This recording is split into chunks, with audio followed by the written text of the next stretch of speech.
interview, surpassing his tally for last season, which was 9. Will he be happy with the amount of assists he's notching up? It's all about goals. Spoken like a true striker. All about goals. But he's contributing. Of course, yeah. I mean, he's a forward player, so you're judged on goals and assists.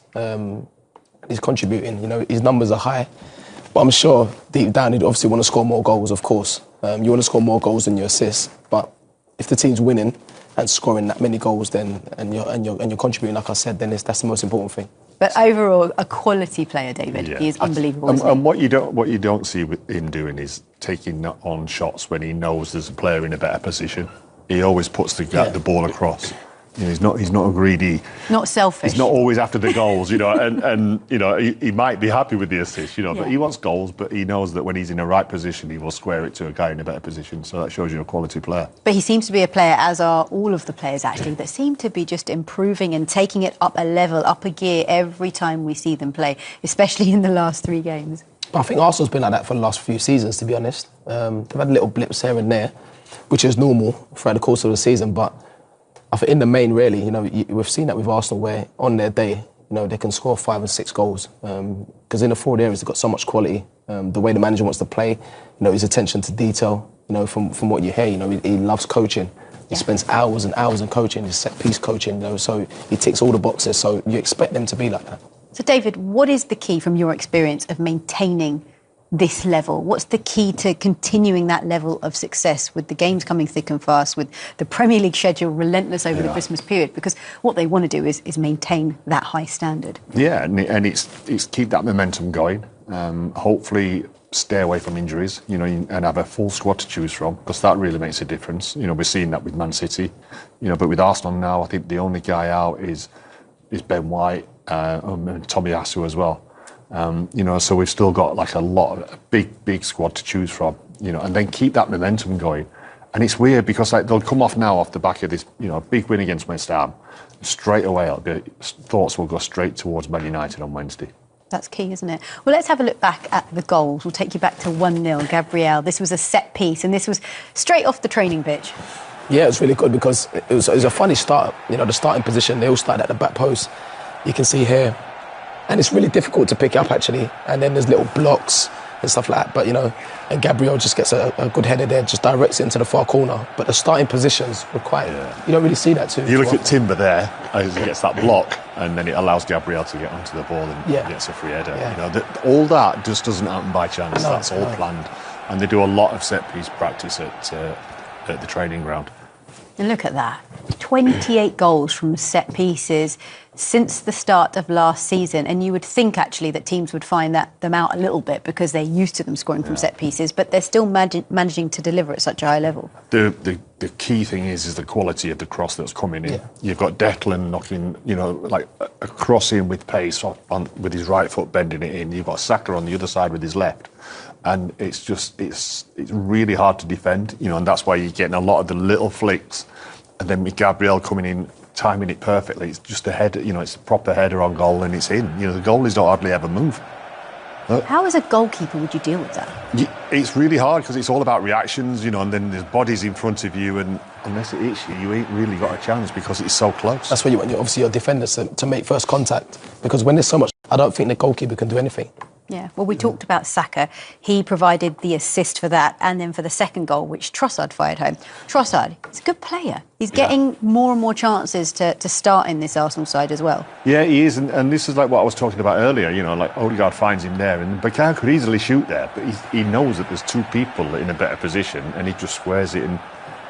Whether he likes his assists, I'm still not having that properly. You know, he'd rather score, but he's a very intelligent football player. But you're right, that's an example of what you were saying. Exactly, he could easily shoot. What would you do, Jermaine? Probably would have shot. No, but this Arsenal, the way Arsenal playing at the minute, it reminds me of the Invincibles when you had that Thierry Henry, Ashley Cole, Robert Perez. When you know on that, they always vacated that left hand side of the pitch and very unselfish. You see a lot of the Arsenal goals back then, where they'll get into positions and players just pass it across the goal and just tap it into an empty net. But it's really unselfish. But, I mean, he makes all the right decisions, Saka. Yeah, he does, doesn't he? And then the third goal, well, it was a penalty, and we were happy with the fact that it was given as a penalty. Yeah, the first one or the second one, The first one. First one, yeah, yeah. When I first saw it, I thought, oh, he's just, there wasn't a lot of contact on the player. But then when you actually see it slowed down, there's no contact on the ball at all. There's a touch on Saka's left shin, I think it is, and he goes down, and that's it. Just there, or left side of his ankle. And yeah, it's a penalty. Do you know what he's really good at? He's like a 1v1 specialist. Like when he gets 1v1, he commits people, and as soon as they move, he just goes past them so easy. But it was definitely a penalty. And obviously, Odegaard here, you always fancy him to score. Yeah. And then I'm sure. And it was interesting, Saka giving the ball to Odegaard there, which, well, I'm sure it's because of that celebration there. It's that celebration there. The players are too nice these days. No, you wouldn't have done that, would you? Giving your goals away. But what's the reason? Why do you think he did? Is it because Odegaard's just come back from injury? It's his first goal this season? Captain? No, I think it's because he's either just about to have a baby or not. That's not the first time they've done it. No. I remember, was it last season? I think it's not the first time they've done it. And I remember Mikel Arteta coming out and saying it's just something that the players do. If someone fancies the penalty, then... You've got to trust in your teammates. Yeah. We'll talk about Leandro Trossard again now because he was involved in 4-0 as well. Dave, do you want to talk about this one? I know I like this. I love this pass. Because it's a quick decision. Look, he has a little look up, first ball pass. That's amazing. The defender, if you're not going to get it, go with the ball. But then this finish is brilliant because he just lifts it over Fabianski's leg, because Fabianski goes to make a foot save, so he's spreading his leg out and he lifts it. If he hits that along the ground, Fabianski saves that. Yeah. He deserves a lot of credit. Great. He deserves a lot of credit, to be honest. Yeah. The amount of goals that he scored recently and last season. He's their top goal scorer now. Top goal scorer. Yeah, it looks an easy finish, but it's not, because you've got so much time to think about it and you're actually running straight. Yeah. So you can't really see the goal, but it's a nice, cool finish. Going back to what you said about Havertz, at the start it didn't quite click for him, and I remember the fans were really on his case as well. It was a difficult time. What was the difference? What's made it suddenly click for him? He just seems to fit into the team so well now. I think that's, he's been shown some love as well, by the fans and by the players and the manager, because the manager kept picking him, and he was getting a lot of stick, and people were always, oh no, Trossard's playing, Havertz is playing through it, and then he's got a goal, then he's got another goal, and now there's a song about him, and it's brilliant, about being a waste of money, and he scores again. I can't do all the song, but Sure. It's quite naughty.